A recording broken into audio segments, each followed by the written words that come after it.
అమర్తలూరు మండలం కూచుపూడి లాకుల వద్ద ఈ రోజు ఇరిగేషన్ మరియు డ్రైనేజ్ అధికారులు మరియు డిస్ట్రిబ్యూటరీ కమిటీ రైతులతో సమీక్ష సమావేశం నిర్వహించడం జరిగింది. ఈ సందర్భంగా వేమూరు శాసనసభ్యులు నక్క ఆనంద్ బాబు మాట్లాడుతూ రాబోయే ఖరీఫ్ సీజన్ కు చివరి ఎకరా వరకు నీరు అందించే ఏర్పాట్లు చేయాలని, దానికి సంబంధించి కాలువల మీద ఏదైనా పనులు ఉంటే కనుక ఎస్టిమేషన్స్ వేసి వెంటనే పంపించాలి. ఈ సమ్మర్ సీజన్ అయిపోయేసరికి పనులు మొత్తం పూర్తయిపోవాలని కోరారు. అలాగే రైతు సోదరుల నుంచి వచ్చినటువంటి వినతులను స్వీకరించి అధికారులతో మాట్లాడి ఆ పనులు కూడా పూర్తయ్యే విధంగా చేయాలని ఆదేశించారు. రిపేర్లు ఎప్పటికప్పుడు వేలుకుని చేయకపోవడం వల్ల పెద్ద సమస్యలుగా మారటం కానీ ఇవన్నీ కూడా ఆడు చేసిన పాపాలన్నీ ఇప్పుడు మన శాపాలుగా తయారు.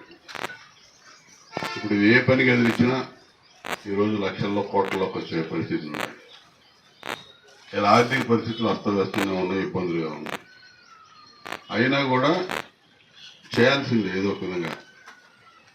అసలు ముందు సిస్టమ్ మీద మీరందరూ కూడా ఒక అవగాహన రావాలి. ఎక్కడ ఏ సమస్య ఉందనేది ప్రతి ఒక్కరూ క్షుణ్ణంగా తెలుసుకోవాలి. ఇప్పుడు మనం అధికారంలోకి వచ్చి 10 నెలలు కావస్తూ ఉంది. పోయిన సంవత్సరం జూన్లో అధికారంలోకి వచ్చినాక జూలై ఆగస్టులో ఇలాగే రివ్యూ పెట్టుకొని అప్పుడు O&M వర్క్స్ హడావిడిగా తయారు చేసి అయ్యి అనిపించాం. పనులు అప్పటికే వర్షాలు పడిపోవటం, కాలువలు వదలటం, వదిలిన పనులు ఏదో హడావిడిగా ఏదో చేశారనిపించారు. కానీ దానివల్ల వ్యక్తిగతంగా అయితే నేనైతే సంతృప్తి పడలేదు. కానీ ఏదో చేయాలి కాబట్టి చేశారు కొంతవరకు. ఆ తర్వాత వరదలు వచ్చినాయి, వర్షాలు వచ్చినాయి, అనేక రకాలుగా రైతులు నష్టపోయే పరిస్థితి చూసాం. ఎన్నో ఇబ్బందులు పడ్డాం. ఈ మధ్యలో ఈ నీటిపారుదల రంగానికి సంబంధించి ప్రభుత్వం తీసుకున్నటువంటి నిర్ణయాలు, చంద్రబాబు నాయుడు గారి మానస పుత్రికలుగా ఉన్నటువంటి ఆ నీళ్ల సంఘాలకి మళ్ళీ ఎన్నికలు జరిపించి కింద స్థాయి నుంచి వాటర్ యూజర్స్ అసోసియేషన్స్ కానీ, డిస్ట్రిబ్యూటరీ కమిటీలు కానీ, ప్రాజెక్ట్ కమిటీలు కూడా ఏర్పాటు చేసుకొని ఇప్పుడు మళ్ళా ముందుకెళ్తా ఉన్నాం. ఇది ఒక బ్రహ్మాండమైన వ్యవస్థ.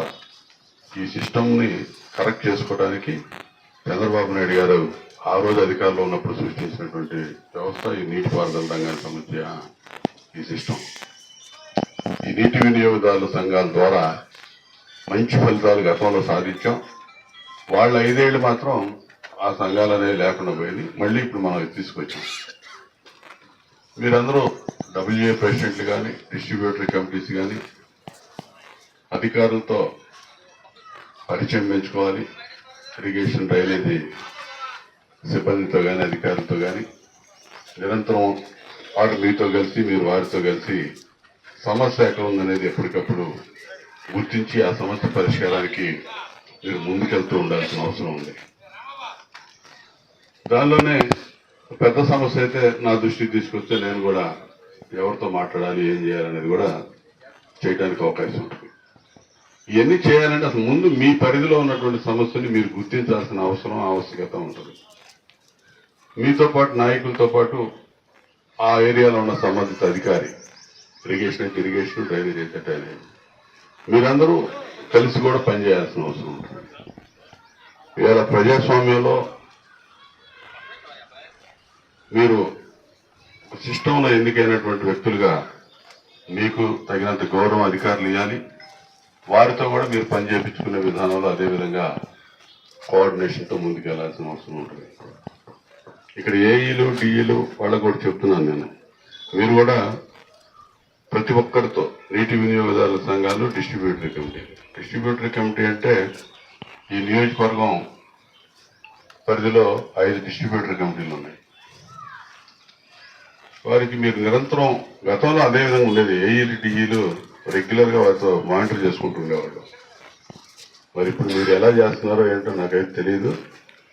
రేపటి నుంచి మాత్రం ఖచ్చితంగా వారితో కోఆర్డినేట్ అయి పనిచేయాల్సిన అవసరం అయితే ఉంటుంది. సుబ్బారావు గారు, దండే వెంకట సుబ్బారావు గారు చైర్మన్గా ఉన్నాడు. 4వ దానికి ఎలవర్తి కోటేశ్వరరావు గారు ఆయన చైర్మన్గా ఉన్నారు. పుల్లూరు, పట్టిపోలు, రేపల్లిలో కూడా 2 WAలు కూడా వస్తాయి అనుకుంటా దానిలో. అదేవిధంగా బట్టిపోలు డీసీకి ఇది ఎక్కువ రేపల్లి నియోజకవర్గంలో ఉంటుంది. మన నియోజకవర్గంలో 4 2 WA ఉన్నాయి. కర్ణా శ్రీనివాసరావు గారు దానికి చైర్మన్గా ఉన్నారు. వీళ్ళ కింద పనిచేసేటువంటి డబ్ల్యూఏలు ఒక్కొక్క డిస్ట్రిబ్యూటర్ కమిటీ కింద 6 నుంచి 8 మంది 9 మంది కూడా ఉన్నట్టున్నారు. మరి వాళ్ళందరినీ వీళ్ళు కోఆర్డినేట్ చేసుకోవాలి. మీరందరూ కలిసి కూడా ఈ సిస్టంలో ఉన్నటువంటి ఇబ్బందులు ఎప్పటికప్పుడు ఐడెంటిఫై చేసి ముందుకు పోవాల్సిన అవసరం ఉంది. నేను ఇప్పుడు ఎందుకు అర్జెంటుగా పెట్టానంటే నా దగ్గరికి వీరందరూ కూడా ఇక్కడ ఉన్న ఈ డిస్ట్రిబ్యూటరీ కమిటీలు డబ్ల్యూఏ ప్రెసిడెంట్లే కాకుండా నిరంతరం పార్టీ నాయకులు గ్రామ స్థాయి నుంచి మండల స్థాయి నియోజకవర్గ స్థాయి వరకు నాయకులు రెగ్యులర్గా కలుస్తుంటారు. ఇతరతర రైతులు కలుస్తుంటారు. ఇక్కడ ఉన్నటువంటి వస్తున్నటువంటి సమస్య ప్రతిరోజు ఏదో సమస్య నా దృష్టికి తెస్తా ఉన్నారు. ఆ దృష్టికి తీసుకొచ్చే సమస్యని ఓకే మీరు నాకు చెప్పడం వెళ్ళిపోవడం జరుగుతూ ఉంది, కానీ అది వెంటనే ఇమీడియట్ గా నేను అంటుంది ఏంటంటే ఇది మార్చి నెల చివరిలోకి వచ్చాం. ఏప్రిల్, మే, జూన్ ఈ 3 నెలల్లో చాలా పనులు చేసుకోవాలి. ఈలోపు అయిపోవాలి. మనకి మళ్ళీ వర్షాలు పడి నీళ్లు కాలువలకు వదిలే పరిస్థితికి వచ్చేటప్పటికి ఈ పనులన్నీ కూడా పూర్తి కావాల్సిన అవసరం ఉంది. ఏదైనా పెద్ద వర్క్స్ ఉంటే ముందు శాంక్షన్లు తెచ్చుకుంటే నిదానం జరుగుతూ ఉంటాయి. వచ్చే సంవత్సరాల చేసుకుంటాం. ముందు చిన్న చిన్న ఈ పనులు ఈ 3 నెలల్లో చేయాల్సిన పనులను కూడా చేసుకోవడానికి చర్యలు తీసుకోవాలి. రొటీన్ గా రెగ్యులర్ గా పెట్టే ఓల్డ్ నెంబర్కి సంబంధించి 4 కోట్ల ప్రపోజల్స్ ఎస్సీ గారు పంపించారు, వెంకటరత్న గారు. కానీ దానివల్ల ఆ రొటీన్ గా జరిగే ప్రయోజనం తప్ప మనకి శాశ్వతంగా కావాల్సిన పరిష్కారాలు కానీ రోజు ఎదుర్కొంటున్నటువంటి సమస్యలన్నీ పరిష్కారం కావు ఆ ఓఎండ్ వర్క్స్తో. ఆ మిగిలినవి కూడా ఏమున్నాయి అనేది కూడా ఐడెంటిఫై చేసి మొత్తం మీరు ఎక్కడికెక్కడ ఫైల్స్ తయారు చేసి పెడితే నేను వీళ్ళ పరిధిలో ఇక్కడ ఎస్సీ గారి స్థాయిలో అయ్యే పనులు అయితే ఇక్కడ, లేకపోతే ఈఎన్సీ స్థాయిలో ఈఎన్సీ, లేకపోతే మినిస్టర్ గారి స్థాయిలో అవ్వాల్సిన పనులకి పర్సనల్ గా వెళ్ళినా మానిటర్ చేసుకొని ఈ పనులు చేసుకోవడానికి 4 అడుగులు ముందుకేయడానికి అవకాశం ఉంటుందని ఈ సమావేశం మీరు వ్యక్తిగతంగా వచ్చి నాకు చెప్తున్నారు, వెళ్తున్నారు, నేను సరేనంటున్నాను. ఇప్పుడు అందరం ఒక తోట ఈ విధంగా గుమిగూడినప్పుడు, అసెంబ్లీ అయినప్పుడు అధికారులు, ఎన్నికైన డబ్ల్యూఏ ప్రెసిడెంట్లు, డీసీలు ఉన్నారు.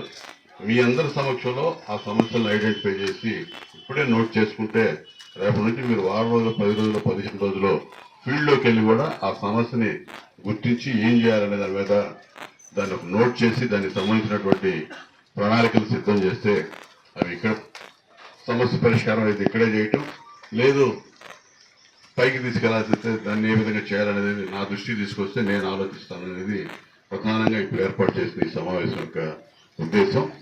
దానిలో దృష్టిలో పెట్టుకొని మీరందరూ కూడా రేపటి నుంచి కంప్లైంట్లు లేకుండా ఇప్పుడున్న ఇరిగేషన్, డ్రైనేజీ అధికారులు కూడా కంప్లైంట్స్ లేకుండా ఇప్పుడు ఎన్నికైన వ్యవస్థకు సంబంధించి డబ్ల్యూఏ ప్రెసిడెంట్లు, డీసీలు, డబ్ల్యూఏ ప్రెసిడెంట్ల కింద కూడా మెంబర్స్ కూడా ఉంటారు. వారందరితో కూడా ఇప్పటికప్పుడు వారి ఫోన్లకు కూడా మీరు రెస్పాండ్ అవుతూ ఉండండి. మీరు ఏ విధంగా అంతమంది చేసేది కూడా ఉండదు. మీరు దానికి రెస్పాండ్ అయ్యి ఎక్కడ ఏ సమస్య ఉందంటే వెళ్ళి వస్తే సరిపోదు. మీరు దాన్ని తయారు చేసి మీరు చేయగలిగితే మీరు చేయండి, మీరు చేయలేదు మా దృష్టికి తీసుకురండి. దానికి సంబంధించి ఈ చర్యలు తీసుకోవాలి. మరీ అలసత్వం ఇస్తే మాత్రం సీరియస్ గా కూడా ఉండదు. నేను చెప్తున్నాను, ఈ ప్రాంతం ఇందాకే చెప్పాను, పూర్తిగా వ్యవసాయ ఆధారంగా ఉండేటటువంటి రైతాంగం ఉన్నటువంటి ప్రాంతం. మనకున్న అవకాశాలు, అవసరాలు ఎప్పటికప్పుడు తీర్చుకుంటూ ముందుకు పోవాల్సిన అవసరం ఉంది. మీరు అధికారులు, నేను ఇప్పుడు ప్రత్యేకంగా కొంతమంది మీద నాకు చాలా కంప్లైంట్లు ఉన్నాయి. నేను ఎవ్వరూ కూడా నాకు తెలుసు, మీకు తెలుసు ఎవరెవరు అనేది. ఇప్పుడు నేను వ్యక్తిగతంగా పిన్ పాయింట్ చేసి మిమ్మల్ని చెప్పదలుచుకోలేదు. మీకు మీరే ఆలోచన చేయండి, ఎంతవరకు డ్యూటీ కరెక్ట్గా చేస్తున్నాం, ఏం చేస్తున్నాం. ఇప్పుడు నేను చెప్పినట్టు జరగాలి. జరగకపోతే మాత్రం చర్యలు కూడా దానికి తగ్గట్టుగానే ఉంటాయి. నేను చెప్తున్నాను, చాలా సీరియస్గా చెప్తున్నాను ఈ విషయం. ఎంత మంచిగా చెప్తానో అంత కఠినంగా కూడా ఉండాల్సిన అవసరం వస్తే మాత్రం ఉంటామని కూడా చెప్తున్నాను. కాబట్టి మీరు దయచేసి ఈ రైతాంగం యొక్క సమస్యలను దృష్టిలో పెట్టుకొని, ఈ ప్రాంతం యొక్క ప్రాముఖ్యతను దృష్టిలో పెట్టుకొని ఖచ్చితంగా ఇరిగేషన్, డ్రైనేజీ వ్యవస్థని మనం ఎప్పటికప్పుడు స్ట్రీమ్లైన్ చేసుకుంటూ, దాన్ని పరిశీలన చేసుకుంటూ, కోఆర్డినేట్ చేసుకొని ఇక్కడ అందరూ కూడా ముందుకు పోవాలని కోరుతూ, ఇప్పుడు ఇక్కడే మరి ఒక్కొక్క సమస్య ఒక